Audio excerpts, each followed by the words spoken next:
સૌને નમસ્કાર। આપણે સૌ જાણીએ છીએ કે વિદ્યાર્થીઓના જીવનમાં ધોરણ 12ની પરીક્ષા એક મહત્ત્વનો પડાવ છે। તેમની મહેનત અને પરિશ્રમની ફળશ્રુતિ સ્વરૂપે મળેલ પરિણામ તેમની કારકિર્દીની દિશા અને ઉજ્જવળ ભવિષ્યની તકોનું નિર્માણ કરે છે। ગુજરાત માધ્યમિક અને ઉચ્ચતર માધ્યમિક શિક્ષણ બોર્ડ ગાંધીનગર દ્વારા શૈક્ષણિક વર્ષ 2025-26 માટે ધોરણ 12 વિજ્ઞાન પ્રવાહ અને સામાન્ય પ્રવાહની ઉચ્ચતર માધ્યમિક પ્રમાણપત્ર પરીક્ષા ફેબ્રુઆરી-માર્ચ 2026માં લેવામાં આવેલ હતી, તેમજ ગુજકેટ પરીક્ષા માર્ચ 2026માં લેવામાં આવેલ હતી। આજ રોજ ધોરણ 12 વિજ્ઞાન પ્રવાહ, સામાન્ય પ્રવાહ તથા ગુજકેટ 2026 પરીક્ષાનું પરિણામ જાહેર કરતાં અમે હર્ષ અને આનંદની લાગણી અનુભવીએ છીએ। સર્વપ્રથમ ધોરણ 12 વિજ્ઞાન પ્રવાહ। ધોરણ 12 વિજ્ઞાન પ્રવાહમાં ચાલુ વર્ષે કુલ 156 કેન્દ્રો હતા।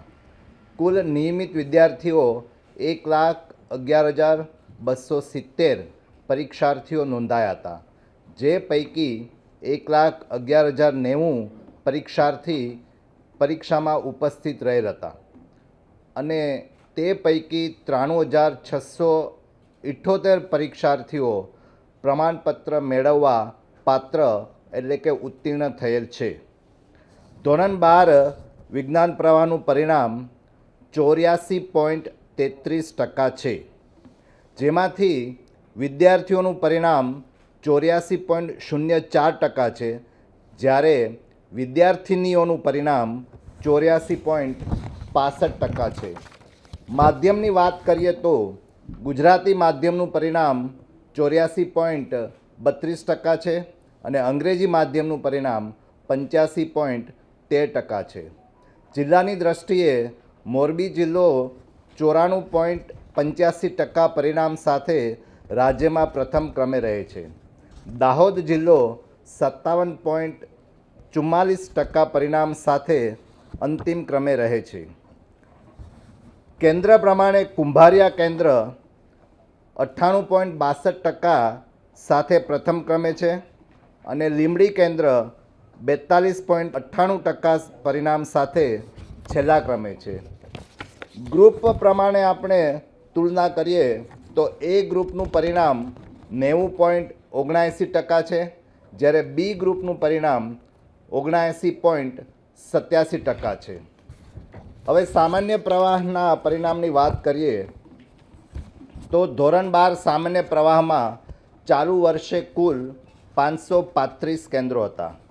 કુલ નિયમિત 4,36,572 પરીક્ષાર્થીઓ નોંધાયા હતા, જે પૈકી 4,35,102 પરીક્ષાર્થીઓ પરીક્ષામાં ઉપસ્થિત રહેલ હતા અને 4,03,362 પરીક્ષાર્થીઓ પ્રમાણપત્ર મેળવવા પાત્ર એટલે કે ઉત્તીર્ણ થયેલ છે। ધોરણ 12 સામાન્ય પ્રવાહનું પરિણામ 92.71% છે, જેમાં વિદ્યાર્થીઓનું પરિણામ 90.10% છે, જ્યારે વિદ્યાર્થીનીઓનું પરિણામ 95.41% છે। જિલ્લા પ્રમાણે ડાંગ જિલ્લો 97.88% પરિણામ સાથે પ્રથમ ક્રમે રહે છે। અમદાવાદ શહેર 87.10% પરિણામ સાથે છેલ્લા ક્રમે રહે છે। તળાવ, કોટલા, કાંગવાઈ અને પ્રશ્નાવાળા કેન્દ્ર 100% પરિણામ સાથે પ્રથમ ક્રમે છે, જ્યારે કારઠ કેન્દ્ર 64.88% પરિણામ સાથે છેલ્લા ક્રમે છે। મિત્રો, આ પરીક્ષાથી પરિણામ સુધીની સફળ કામગીરી બદલ બોર્ડ સહિત સહભાગી થયેલ તમામ અધિકારીઓ અને કર્મચારીઓને આભાર સાથે અભિનંદન પાઠવું છું અને સફળ થયેલ તમામ પરીક્ષાર્થીઓને અભિનંદન સાથે તેમની ઉજ્જવળ કારકિર્દીની શુભેચ્છાઓ પાઠવું છું। સાથે સાથે અસફળ પરીક્ષાર્થીઓને વિશેષ પ્રયાસ અને પરિશ્રમ સાથે આગામી પૂરક પરીક્ષામાં સફળતા પ્રાપ્ત કરે તેવી શુભેચ્છાઓ પાઠવું છું। નમસ્તે।